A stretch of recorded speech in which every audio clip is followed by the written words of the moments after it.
நேத்து பார்த்தீங்கன்னா, தக்காளி காட்டுக்கு உரங்கரைச்சு தண்ணி வாய்ச்சி விட்டுறலாம்னு சொல்லிட்டு, காலையிலேயே கொண்டு போய் உரத்த ஊற வச்சாச்சுங்க. இந்த டைம் 20க்கு 20 தாங்க எடுத்திருக்கிறோம். எதனால இப்படி உரத்த ஊற வைக்கிறோம்னா, ஒரு 2, 3 மணி நேரம் உரம் ஊறுச்சுன்னா, உரம் ஃபுல்லாவே கரைஞ்சிருங்க. அப்புறம் மோட்டர் போட்டுவிட்டு தண்ணி வாய்க்கையில ஈஸியா இருக்கு உரம் கரைஞ்சு வரக்கு.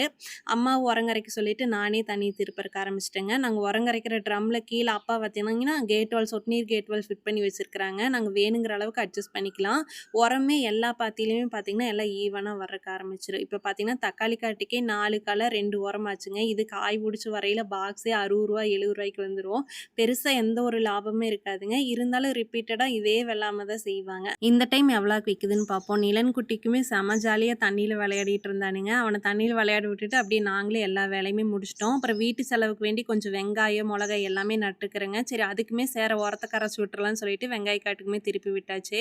கடைசியா கீழால ஒரு இளநீ இருந்தது. இளநியுமே போட்டு குடிச்சிட்டு தேங்காயுமே தோண்டி சாப்பிட்டாச்சுங்க. அவ்வளோதான்.